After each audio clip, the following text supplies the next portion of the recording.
నమస్కారం. Coffee time SIP and సీకి స్వాగతం. ఈరోజు కాఫీ టైమ్ సిప్ అండ్ సీలో ప్రధాన తెలుగు దినపత్రికల్లో వచ్చినటువంటి వార్తలు, జాతీయ స్థాయి, అంతర్జాతీయ స్థాయి, జిల్లా స్థాయి వార్తలు ఏ విధంగా ఉన్నాయో చూద్దాం. సౌత్ ఆఫ్రికాతో జరుగుతున్నటువంటి టెస్ట్ మ్యాచ్ల్లో మొదటి టెస్ట్ మ్యాచ్ని భారత్ ఓడిపోవడం జరిగింది. రెండవ టెస్ట్ మ్యాచ్ ఈ రోజుతో ప్రారంభమవుతుంది. మరి ఈరోజు జరిగేటటువంటి టెస్ట్ మ్యాచ్లో భారత్ తన పూర్వ వైభవాన్ని చూపించి గెలిచి సిరీస్ని సమం చేస్తుందా, లేకపోతే సౌత్ ఆఫ్రికాకే అప్పగిస్తుందా అన్నటువంటి విషయం ఈరోజు జరిగేటువంటి 5 రోజుల మ్యాచ్లో మనం క్రికెట్ అభిమానులు కూడా వెయిట్ చేయాల్సినటువంటి అవసరం ఉంది. బంగారం ఎప్పుడు బంగారమే అన్నటువంటి వార్త ఈరోజు మనకి నిజం చేసింది. 10 గ్రాముల బంగారం 70,000 రూపాయలకి చేరింది. అంటే గ్రాము 7,000 రూపాయలకి చేరినటువంటి విషయం ఈరోజు ప్రధానమైనటువంటి వార్తగా వేశారు. జపాన్లో 155 ప్రకంపనలు. జపాన్లో ఈ మధ్యకాలంలో భూకంపం రావడం జరిగింది. రిక్టర్ స్కేల్ మీద 7.5గా కూడా చూపించింది. అంటే 7.6 అంటేనే టాప్, ఇంకా 7.5గా చూపించడం, అక్కడ భూమి అంతా కూడా నిరిలిచ్చినటువంటి వార్తలు కూడా మనం చూసాం. అయితే నిన్న 155 సార్లు ప్రకంపనలు వచ్చిందంటే ఇది తట్టుకోవడం కూడా చాలా కష్టం. 50 మందికి పైగా దీంట్లో ప్రాణాలు కోల్పోయినటువంటి ఒక ప్రధానమైనటువంటి వార్తను కూడా మనం చూడొచ్చు. దీన్ని బట్టి మనకు అర్థమవుతుంది ఏంటంటే ప్రకృతిని ప్రతి ఒక్కళ్ళు కూడా కాపాడుకోవాల్సినటువంటి అవసరం ఉంది అన్నటువంటి విషయం జపాన్లో వచ్చినటువంటి భూకంపం ద్వారా తెలుస్తుంది. జపాన్లో ఎప్పుడు భూకంపాలు వస్తాయి, కానీ ఇన్నిసార్లు రావడం అనేది కూడా మనం ఆలోచించాల్సినటువంటి అవసరమే. రాష్ట్రాల అభివృద్ధితోనే దేశాల అభివృద్ధి. ప్రధాని మోడీ గారు చేసినటువంటి వ్యాఖ్యలు 2047 కల్లా మన భారతదేశం అన్ని దేశాలతో మొదటి స్థానంలో ఉంటుందని చెప్పారు. అంటే మనకు స్వాతంత్రం 1947లో వచ్చింది కాబట్టి 2047కి అంటే 100 సంవత్సరాల ప్రయాణంలో భారతదేశం అగ్రస్థానంలో నిలుస్తుందన్నటువంటి వార్తని ప్రధానంగా వేశారు. కొరియా ప్రతిపక్ష నేతకు కత్తిపోట్లు. విలేకరుల సమావేశం జరుగుతుంటే ఎవరు ఆగంతకుడు వచ్చి కత్తితో గొంతులో పొడిచాడట. ఇదొక వార్త. అంటే అక్కడ ఉన్నటువంటి సెక్యూరిటీ వాళ్ళందరూ ఏం చేస్తున్నారు మరి విచారణలో కానీ తేలదు. వలసలను అడ్డుకున్నాం. చిన్న చిన్న పడవల ద్వారా దేశంలోకి అక్రమంగా ప్రవేశించే వారిని 36% మీద అడ్డుకున్నట్లు బ్రిటన్ ప్రధాని రిషి సునాక్. బ్రిటన్ ప్రధానిగా మన తెలుగువాడే అక్కడ ప్రధానిగా ఉన్నాడు. ఆయన ఇచ్చినటువంటి ఒక స్టేట్మెంట్ని కూడా చూస్తున్నాం. ఇక మన రాష్ట్రానికి సంబంధించినటువంటి వార్తలు చూస్తే నిన్న వైసీపీ రెండవ లిస్టుని రాబోయే ఎన్నికల్లో రెండవ లిస్టుని కూడా ప్రకటించడం జరిగింది. 24 అసెంబ్లీ స్థానాలు, 3 ఎంపీ స్థానాలకి పార్టీ సమన్వయకర్తలని నియమించారు. అంటే పార్టీ సమన్వయకర్తలే రేపు పోటీ చేయబట్టేటువంటి వ్యక్తులు అన్నటువంటి విషయం మనకు తెలుస్తుంది. కాబట్టి నిన్న దానికి సంబంధించినటువంటి చేయడం జరిగింది. 11 శాసనసభ స్థానాలకు సమన్వయకర్తలని ఇప్పటికే తొలి జాబితాలో కూడా ఇవ్వడం జరిగింది. ఇక మిగతావి కూడా రోజు కొన్ని నియోజకవర్గాల ద్వారా, కొన్ని జిల్లాల ద్వారా పరిష్కారం చేస్తున్నట్టు తెలుస్తుంది. మన జిల్లాలో కూడా ఇంకా కొన్ని చేయాల్సినవి ఉన్నాయి. అది ఈరోజు రేపు అవి కూడా బయటకు వచ్చేదానికి అవకాశం ఉంది. పెద్ద భరోసా. బోధనాసుపత్రుల్లో గణనీయంగా పెరిగిన సేవలు. మనకి ఆరోగ్య సురక్ష కార్యక్రమాన్ని నిన్న 1వ తేదీ నుంచి 2.0 అంటే 2వ విడత మళ్ళీ ప్రారంభించారు. దానికి సంబంధించి మెడికల్ కాలేజీల్లో కూడా ఎక్కువ గణనీయంగా సేవలు అందిస్తున్నట్లుగా కూడా తెలుస్తుంది.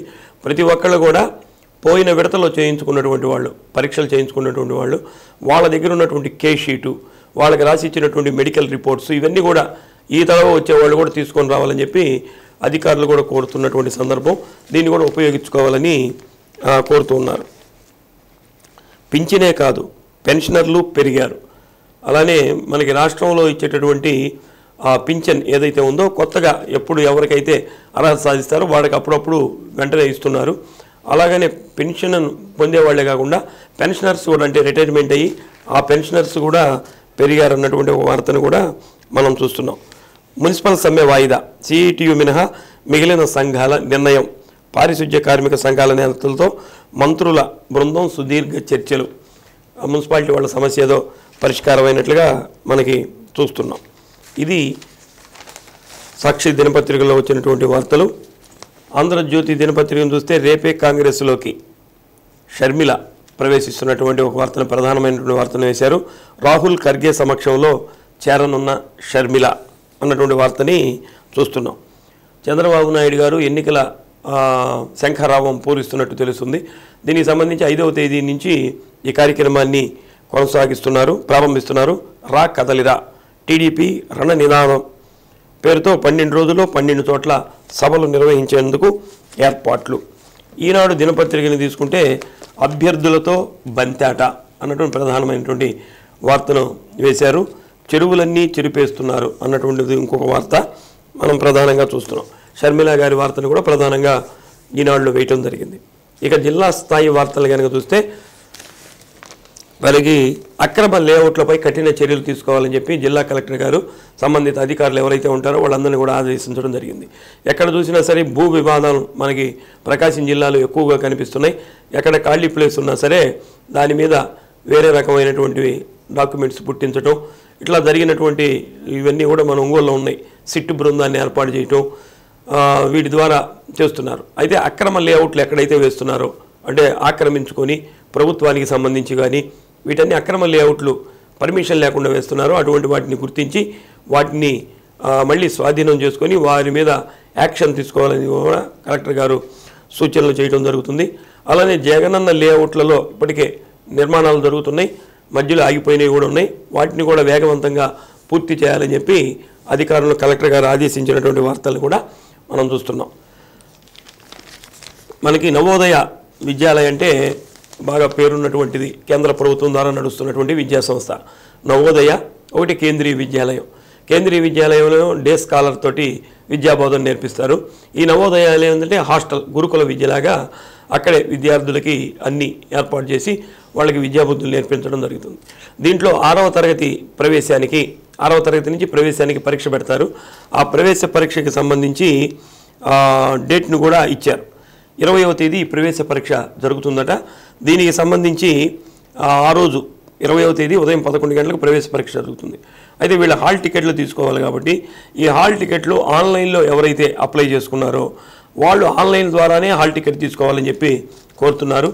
అలా కాకుండా నేరుగా నవోదయ కళాశాలకు వచ్చి ప్రిన్సిపాల్ గారికి ఎవరైతే అప్లికేషన్లు అందజేశారో వారికి మాత్రం నవోదయాలోనే వాళ్ళకి హాల్ టికెట్లు కూడా ఇవ్వడం జరుగుతుంది. కాబట్టి ఈ నెల 10వ తేదీ నుంచి 10వ తేదీ వరకు ఈ హాల్ టికెట్లు కూడా ఇస్తారట. 10 గంటల నుంచి ఉదయం సాయంత్రం 5 గంటల వరకు. కాబట్టి వీటిని తీసుకోవాల్సిందిగా కోరుతూ ఉన్నారు. ఇంకొక వార్త, ఎర్రగొండపాలెం ఇన్ఛార్జిగా వైసీపీ ఇన్ఛార్జిగా తాటిపర్తి చంద్రశేఖర్ గారిని ఎన్నిక చేసినట్లు నిన్న ఎన్నికల్లో వీరిని కూడా చేసినట్టు తెలుస్తుంది. అంటే అంతకుముందు ఆ బాధ్యతలను అక్కడ ఎమ్మెల్యేగా గెలిచినటువంటి ఆదిమూలపు సురేష్ గారు రాష్ట్ర మంత్రివర్యులుగా ఎర్రగొండపాలెం నియోజకవర్గం నుంచే వారు బాధ్యతలు స్వీకరించడం జరిగింది. వారిని మార్చి ఆ కొండపి నియోజకవర్గం ఇన్ఛార్జిగా బాధ్యతలు నియమించారు మొట్టమొదటి ఎన్నికలో. ఇప్పుడు తాటిపర్తి చంద్రశేఖర్ గారిని ఎర్రగొండపాలెం వైసీపీ ఇన్ఛార్జిగా నియమించడం జరిగింది. అంటే రేపు రాబోయేటటువంటి ఎన్నికల్లో అక్కడి నుంచి వారే పోటీ చేస్తారన్నటువంటి విషయం కూడా స్పష్టంగా తెలుస్తుంది. ఈ సింగరాయకొండ పంచాయతీ సుందర్ నగర్కి చెందినటువంటి చంద్రశేఖర్ గారు మంచి విద్యావంతులు, వ్యాపారవేత్త, బిల్డరు, హెచ్ఎస్సి సంస్థల అధినేతగా కూడా వీరు గుర్తింపు సాధించారు. అనేక సేవా కార్యక్రమాలు నిర్వహించి వారి వదాన్యతను కూడా చాటుకున్నారు. సీఎం గారు ఎక్కడ వీరైతే బాగుంటుందన్నటువంటి ఉద్దేశంతో వారు చాలా రోజుల నుంచి అక్కడ పోటీ చేయాలని కూడా అడుగుతున్నట్లున్నారు. కాబట్టి బాలినేని శ్రీనివాసరెడ్డి గారు కూడా వారి పేరుని సూచించడం జరిగింది. వీరిని పరిగణలోకి తీసుకొని ఆ ఇన్ఛార్జి బాధ్యతలను వారికి అప్పచెప్పినటువంటి వార్తను కూడా మనం చూస్తూ ఉన్నాం. ఇక లాడ్జీలో, ఒంగోలులోని ఒక లాడ్జీలో ఒక వ్యాపారి పాపం ఉరేసుకొని సూసైడ్ చేసుకున్నాడట. ఏమిటంటే ఇతనికి వ్యాపారంలో కలిసి రాకపోవడంతో మనస్తాపానికి గురి ఉరేసుకున్నట్లుగా కూడా తెలుస్తుంది. ఇతను పుట్టినటువంటి ప్రాంతం వీళ్ళది సిఎస్పురం మండలం కోవిలంపాడు గ్రామానికి చెందినటువంటి షేక్ కాజా రహంతుల్లా, 46 సంవత్సరాలే. అయితే వీళ్ళు గుంటూరులో ఉంటున్నారట నివాసం. అయితే అక్కడ వ్యాపారాలు చేయటం, ఆ వ్యాపారాల్లో లాస్ రావటం, మరి 2024 కొత్త సంవత్సరం వస్తుంది. ఈ కొత్త సంవత్సరంలో అప్పుల వాళ్ళ బాధలు ఇవన్నీ తట్టుకోలేమని ఏమనుకున్నాడు పాపం. ఆత్మస్థైర్యాన్ని కోల్పోయాడు. 30వ తేదీ ఒంగోలుకు వచ్చి ఒక లాడ్జీ తీసుకొని ఆ లాడ్జీలో ఉన్నాడట. 31వ తేదీ సూసైడ్ చేసుకున్నట్లు తెలుస్తుంది పోలీసులు చెప్పినటువంటి కథనం ప్రకారం. ఆ లాడ్జీ తలుపులు తీగిపోవటం, లోపల నుంచి వాసన రావడంతో పోలీసు రిపోర్ట్ ఇవ్వటం, వాళ్ళు వచ్చి తలుపులు పగలగొట్టి చూస్తే ఇతను సూసైడ్ చేసుకున్నట్టు కూడా అర్థమవుతుంది. వెంటనే అతను సెల్ ఫోన్ తీసుకొని వాళ్ళ కుటుంబ సభ్యులకు తెలియజేస్తే వాళ్ళు చెప్పినటువంటి విషయం ఏమిటంటే కొన్ని రోజులుగా వ్యాపారాల్లో లాస్ రావటం, మనోవ్యాధికి గురయ్యాడు అన్నటువంటి దీంతో ఆయన చనిపోయి ఉంటాడని భావిస్తున్నారు. మొత్తం మీద కష్టాలు అనేటువంటివి ఎప్పుడూ వస్తూ ఉంటాయి. ఉదయం సూర్యోదయం వచ్చినట్టు రాత్రి చీకటి వచ్చినట్లు జీవితంలో కొంతకాలం కష్టం ఉంటుంది, మళ్ళీ కొంతకాలం సుఖం ఉంటుంది. కాబట్టి కష్టం వచ్చిందని చెప్పి కుంగిపోయి అక్కడ ఆత్మహత్య చేసుకుంటే ఇక దానికి ఎవరు చెప్పేది ఏముండదు. కాబట్టి ప్రతి ఒక్కళ్ళు కూడా ఆత్మస్థైర్యాన్ని కోల్పోకుండా కష్టాలని ఎదుర్కొని మళ్ళీ మంచి జీవితాన్ని పొందేదానికి కూడా అవకాశం ఉంది. చాలామంది జీవితంలో ఇటువంటి ఆటుపోట్లని పొంది మళ్ళీ మంచి జీవితాన్ని గడిపిన వాళ్ళు కూడా ఉన్నారు. కాబట్టి ఇటువంటి వాళ్ళు ఎవరైనా ఈ ప్రయత్నం చేయాలనుకున్న వాళ్ళు ఒకసారి ఆలోచించండి. కుటుంబాన్ని, మీ పిల్లల భవిష్యత్తుని ఇవన్నీ కూడా ఆలోచించి చేయాల్సినటువంటి అవసరం ఉంది. లేకపోతే వాళ్ళు ఒక ఇంటికి పెద్ద దిక్కు వెళ్ళిపోతే పిల్లలు కుటుంబం ఎలా బాధపడుతుంది అన్నటువంటి విషయాన్ని కూడా ఒకసారి ఆలోచన చేసుకోవాలి అన్నటువంటిది ఈ వార్త ద్వారా మనం కూడా తెలియజేస్తున్నాం. ఈ నెల 5వ తేదీ నుంచి 5, 6, 7 తేదీల్లో ఆంధ్ర సారస్వత పరిషత్ ఆధ్వర్యంలో రాజమహేంద్రవరంలో రాజరాజ నరేంద్రుడి యొక్క సహస్రాబ్ది ఉత్సవాల సందర్భంగా అంతర్జాతీయ తెలుగు మహాసభలను కూడా నిర్వహిస్తున్నారు. ఈ అంతర్జాతీయ తెలుగు మహాసభలు 5, 6, 7 తేదీల్లో. దీనికి సంబంధించి నిన్న 2వ తేదీ పెద్ద అక్కడ ర్యాలీ కూడా తెలుగు ర్యాలీని నిర్వహించారు. అంటే తెలుగు సంస్కృతిని ప్రతిబింబించేటటువంటి శకటాలను ఏర్పాటు చేసి ఆ రాజమహేంద్రవరంలో కూడా పెద్ద ర్యాలీలాగా నిర్వహించి తెలుగు భాష పట్ల తెలుగు భాషాభిమానాన్ని పెంచుకోవాల్సినటువంటి విధానాన్ని కూడా తెలియజేయడం జరిగింది. దీనికి సంబంధించి రేపు 5వ తేదీ నుంచి ఈ కార్యక్రమాలు కూడా ప్రారంభమవుతున్నాయి. 5, 6, 7 తేదీల్లో దేశ విదేశాల నుంచి కూడా చాలామంది పాల్గొంటున్నారు. 4 రాష్ట్రాల గవర్నర్లను కూడా దీనికి ఆహ్వానించారు. కేంద్ర మంత్రులు వీళ్ళు కూడా వస్తున్నారు. రాష్ట్రానికి సంబంధించినటువంటి మంత్రులు వీళ్ళందరూ కూడా ప్రాతినిధ్యం వహిస్తున్నారు. కాబట్టి పెద్ద స్థాయిలో గజల్ శ్రీనివాస్ ఆధ్వర్యంలో ఈ కార్యక్రమాలు జరుగుతున్నాయి. కాబట్టి జిల్లాలో ఉన్నటువంటి సాహితీవేత్తలందరూ కూడా రావాల్సిందిగా మార్కాపురంలో ఉన్నటువంటి తెలుగు పండిట్స్ అసోసియేషన్ ద్వారా ఒక ప్రకటన కూడా ఇవ్వడం జరిగింది. మన జిల్లాలో చాలామంది కవులు, కళాకారులు, రచయితలు కూడా ఉన్నారు. కాబట్టి ఆ కార్యక్రమంలో పాల్గొని విజయవంతం చేయవలసిందిగా కోరుతున్నారు. ఈ మధ్యకాలంలో రోడ్డు ప్రమాదాలు తగ్గినాయి. అయినా కానీ జరిగేటటువంటి రోడ్డు ప్రమాదాలు ఎలా జరుగుతున్నాయంటే ఆగి ఉన్నటువంటి వెహికల్స్ని గుద్దుకోవడం ద్వారా రోడ్డు ప్రమాదాలు జరుగుతున్నాయి. కాబట్టి దీని పట్ల కొంత జాగ్రత్తగా ఉండాలి. ఈ పెట్రోలింగ్ నిర్వహించేటటువంటి పెట్రోలింగ్ సెక్యూరిటీ వాళ్ళు ఉంటారు, నిరంతరం పెట్రోలింగ్ చేస్తుంటారు. వాళ్ళు రోడ్డు మీద ఈ హైవే మీద రోడ్డు పక్కన లారీలు పార్కింగ్ చేస్తుంటారు. అటువంటివి రోడ్డు పక్కన పార్కింగ్ చేయకుండా ఉండే విధంగా చర్యలు తీసుకుంటే మంచిది. పాపం చూడండి, ఒంగోలుకు చెందినటువంటి ఒక వ్యక్తి చీరాలకు పోయి పాపం బండి మీద వస్తున్నాడట. బండి మీద వస్తుంటే ఈయన ఇందిరమ్మ కాలనీలో కొప్పోలు రోడ్లో అతని నివాసం ఉంటాడట.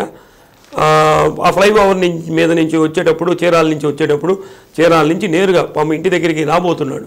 ఆ సమీపంలోనే రోడ్డు మీద ఈ లారీ ఒకటి ఆపుండటం, ఆయన స్పీడ్గా వస్తూ పోతుందనే ఉద్దేశంతో దాన్ని గుద్దుకోవటం, తలకి దెబ్బ తగలటం, వెంటనే అక్కడికక్కడే చనిపోయినటువంటి సందర్భాన్ని చూస్తున్నాం. కాబట్టి 2 వీలర్ మీద ప్రయాణం చేసేటటువంటి వాళ్ళ హైవే మీద తప్పనిసరిగా హెల్మెట్ తప్పనిసరిగా పెట్టుకోవాలి.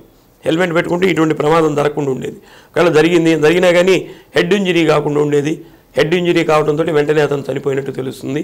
కాబట్టి ప్రధానంగా ఈ నేషనల్ హైవే మీద ఈ ఫ్లైఓవర్ల మీద కూడా ఎక్కడ ఏ వెహికల్ కూడా ఆపకుండా పక్కన దానికి సంబంధించినటువంటి రెస్ట్ రూములు కూడా కట్టారు. అక్కడ ఆపుకునే విధంగా కూడా తగు జాగ్రత్తలు తీసుకునే విధంగా పెట్రోలింగ్ చేసేవాళ్ళు చేస్తే ఇటువంటి ప్రమాదాలు జరగకుండా ఉంటాయి. చాలా ప్రమాదాలు ఎలా జరుగుతున్నట్లే ప్రమాదాల్లో ఎక్కువ శాతం ఆగి ఉన్నటువంటి వెహికల్ని ఢీకొనటం ద్వారా జరిగినటువంటి ప్రమాదాలు ఈ మధ్యకాలంలో చాలా చూస్తున్నాం. దీని మీద ఒక ప్రత్యేక శ్రద్ధ అధికారులు పెడితే బాగుంటుందేమో. సిపిఐ పార్టీలో సీనియర్ నాయకుడిగా చంద్రశేఖర్ గారు వారి బాల్య దశ నుంచే అంటే విద్యార్థి దశ నుంచే సిపిఐ పార్టీకి విశేషమైనటువంటి సేవలు అందించాడు. దాంట్లో ఉన్నటువంటి అనేక విభాగాల్లో, యువజన విభాగంలో, ఏఐటీయూసీలో వీటన్నిటిలో కూడా బాధ్యతలు నిర్వహించినటువంటి వ్యక్తి. వీరు నిన్న అనారోగ్య కారణాలతోటి మరణించినట్టు తెలుస్తుంది. వీరి మృతదేహాన్ని సిపిఐ పార్టీ నాయకులందరూ కూడా సందర్శించి వారు కమ్యూనిస్ట్ పార్టీ సిపిఐ పార్టీకి చేసినటువంటి సేవలను కొనియాడుతూ వారి యొక్క స్మృతికి నివాళులర్పించడం జరిగింది. నగర సిపిఐ సహా కార్యదర్శిగా బొమ్మిశెట్టి చంద్రశేఖర్ గారు పనిచేస్తున్నారు. కమ్యూనిస్టు భావాలకి ఆకర్షితుడైనటువంటి ఈయన ఇప్పటివరకు కూడా సిపిఐ పార్టీలో కొనసాగుతున్నారు. వారికి నివాళులు అర్పించినటువంటి ఒక వార్తను కూడా చూస్తున్నాం. ఇక చంద్రబాబు నాయుడు గారి 2 రోజుల పర్యటనకి జిల్లాలో ఖరారు చేశారు. ఇప్పుడే మనం మెయిన్ పేపర్లో కూడా చదివాం. రణ నినాదం అన్నటువంటి పేరుతోటి వారు ఎన్నికల శంఖారావాన్ని పూరిస్తున్నారు. అయితే ఎన్నికల శంఖారావాన్ని ప్రకాశం జిల్లా నుంచే వారు ప్రారంభించాలని, కనిగిరి నియోజకవర్గం నుంచి దీన్ని ప్రారంభించాలనే ఉద్దేశంతో కనిగిరిలో వారి పర్యటన 5వ తేదీ భారీ బహిరంగ సభ ఉంటుంది. 5వ తేదీ మధ్యాహ్నం 3 గంటలకు వారు హెలికాప్టర్లో బయలుదేరి 4 గంటలకి చాకిరాల గ్రామం అంటే కనిగిరి నియోజకవర్గంలో ఉన్నటువంటి చాకిరాల గ్రామానికి వారు చేరుకుంటారు. అక్కడ భారీ బహిరంగ సభ ఏర్పాటు చేస్తున్నారు. సుమారు 1 లక్ష మందిని గ్యాదర్ చేసే విధంగా కూడా పార్టీ శ్రేణులు సమాయత్తమయ్యారు. 6వ తేదీ జిల్లాలోని అసెంబ్లీలో బాధ్యులతోటి సమావేశాన్ని నిర్వహిస్తారట. ఇది వారి షెడ్యూల్ని కూడా ప్రకటించారు. అలానే రాబోయేటటువంటి ఎన్నికలకు సంబంధించి జిల్లా కలెక్టర్ గారి ఆధ్వర్యంలో అన్ని రకాలైనటువంటి ఏర్పాట్లు కూడా చేస్తున్నారు. దీనికి సంబంధించి ఎక్కడెక్కడ మనం పోలింగ్ కేంద్రాలు ఉన్నాయి, అక్కడ ఉన్నటువంటి వసతులు ఏమిటి, దానికి సంబంధించినటువంటి కార్యక్రమాలు కూడా పరిశీలన చేశారు. అలానే ఎన్నికల అబ్జర్వర్స్ వచ్చినప్పుడు వాళ్ళు ఉండటానికి అకామిడేషన్కి సంబంధించి ఎన్ఎస్పి గెస్ట్ హౌస్లు, జెడ్పీ గెస్ట్ హౌస్లు, ఇవన్నీ పంచాయతీరాజ్ గెస్ట్ హౌస్లు వీటన్నిటిని కూడా సిద్ధం చేయాలని ఈ మధ్యకాలంలో సమావేశం నిర్వహించారు. అయితే ఎన్నికల కౌంటింగ్ అయిన తర్వాత కౌంటింగ్ ఎక్కడ నిర్వహించాలి అన్నటువంటిది దృష్టి పెడితే గతంలో కూడా 1999 ఎన్నికల్లో కూడా రైజ్ ఇంజనీరింగ్ కాలేజీని ఎన్నిక చేయడం జరిగింది. అలానే పేస్ ఇంజనీరింగ్ కాలేజీని కూడా ఎన్నిక చేశారు. ఆ 2 కూడా పక్కపక్కనే ఉంటాయి కాబట్టి అక్కడ భద్రతా వ్యవస్థ అన్నీ కూడా ఉండటానికి 2 పక్కపక్కనే ఉంటాయి. ఒకే భద్రతా వ్యవస్థ చేయొచ్చు అనే ఉద్దేశంతో గతంలో అక్కడే ఎన్నికల కౌంటింగ్ జరిగింది. ఎటువంటి ఇబ్బందులు జరగలేదు. కాబట్టి అక్కడే మళ్ళీ రేపు 2024లో జరిగేటటువంటి ఎన్నికల్లో కౌంటింగ్ కేంద్రాలను అక్కడే ఏర్పాటు చేయాలని నిన్న కలెక్టర్ గారు సంబంధించినటువంటి అధికారులందరూ కూడా అక్కడ ఎలాంటి ఏర్పాట్లు ఉన్నాయి, దీన్ని ఇంకా ఎలాంటి ఏర్పాట్లు చేయాలన్న దాన్ని కూడా పరిశీలన చేసినటువంటి వార్తని మనం చూస్తున్నాం. అలానే విద్యాశాఖ కమిషనర్, ప్రాథమిక విద్యాశాఖ ముఖ్య కార్యదర్శి ప్రవీణ్ కుమార్ గారు ఈ నెల 6వ తేదీ జిల్లా పర్యటనకు వస్తున్నట్టు తెలుస్తుంది. ప్రవీణ్ ప్రకాష్ గారు అంటేనే కొంతమంది ఈ ఉపాధ్యాయులందరూ కూడా ఒక రకమైనటువంటి ఇది. ఎందుకంటే ఆయన అన్ని పాఠశాలల్ని అన్ని ఏవైతే ఏర్పాట్లు ఉన్నాయో వాటిని పరిశీలించడం, వెంటనే యాక్షన్ తీసుకోవటం, సస్పెండ్ చేసినటువంటి సందర్భాలు కూడా ఉన్నాయి. కాబట్టి దీనికి సంబంధించి వీరు 6వ తేదీ బాపట్లకి వస్తున్నట్టు తెలుస్తుంది. తర్వాత ఒంగోలుకు చేరుకొని ఒంగోలులో వసతి గృహాలను కూడా సందర్శించేదానికి అవకాశం ఉంది. కాబట్టి వాళ్ళందరూ కూడా దానికి సంబంధించినటువంటి ఏర్పాట్లు చేస్తున్నట్లు ఒక వార్తను చూస్తున్నాం. మనకి ఒంగోలులో డిఏ మహిళా డిగ్రీ కళాశాల ఉంది. దానికి మంచి పేరు కూడా ఉంది. దానికి సంబంధించి మహిళలు ఎక్కువ మంది అక్కడ హాస్టల్ వసతి అన్నీ ఉన్నాయి. మంచి ల్యాబులు అన్నీ కూడా ఏర్పాటు చేయడం జరిగింది. అయితే దానికి ఈ మధ్యకాలంలో NAC A+ గుర్తింపు వచ్చింది. అంటే NAC A+ గుర్తింపు వచ్చిందంటే దీనికి వెంటనే వీడికి అటానమస్ హోదా కూడా వచ్చేదానికి అవకాశం ఉంటుంది. అంటే అటానమస్ హోదా రావాలంటే ఆ NAC A+ ముందు పొంది ఉండాలి. అది ఇప్పుడు మన ఒంగోలులో ఉన్నటువంటి మహిళా డిగ్రీ కళాశాలకు వచ్చింది. కాబట్టి వచ్చే సంవత్సరంలో అటానమస్ కూడా వచ్చేదానికి అవకాశం ఉంటుంది. నిన్న దీనికి సంబంధించినటువంటి అధికారి పోలా భాస్కర్ గారు ఇక్కడికి వచ్చి ఇక్కడ ఉన్నటువంటి కళాశాలలు వాటితోటి సమావేశం కూడా నిర్వహించారు. రాబోయేటటువంటి పరీక్షల్ని ఎలా నిర్వహించాలి, అన్ని కళాశాలలు కూడా A1 ఈ NAC సాధించే దిశగా ఎలాంటి చర్యలు తీసుకోవాలన్న దాన్ని కూడా అందరికీ అవగాహన కల్పించారు. వచ్చే సంవత్సరం మహిళా డిగ్రీ కళాశాలకి అటానమస్ హోదా కూడా వస్తుందని వారు ప్రకటించడం జరిగింది. అలానే ఈ అంగన్వాడీలు చేస్తున్నటువంటి ధర్నా కొనసాగుతూనే ఉన్నట్లుంది. నిన్నటి రోజు కూడా కొనసాగింది. నిన్నటి రోజు ఏం చేశారంటే వీళ్ళు దర్శిలో వినూత్నమైనటువంటి రీతిలో దున్నపోతుకి వినతి పత్రం ఇస్తున్నటువంటి ఒక వార్తను కూడా మనం చూస్తున్నాం.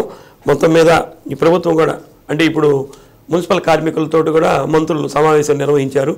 వాళ్ళు సగం AETC తప్ప మిగతా యూనియన్స్ అన్నీ మళ్ళీ పనుల్లోకి వెళ్తున్నట్టు తెలుస్తుంది.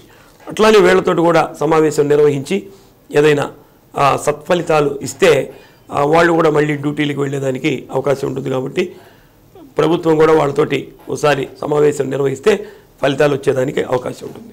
ఇది ఈరోజు కాఫీ టైమ్ సింపెన్సీలో ప్రధానమైనటువంటి వార్తలు.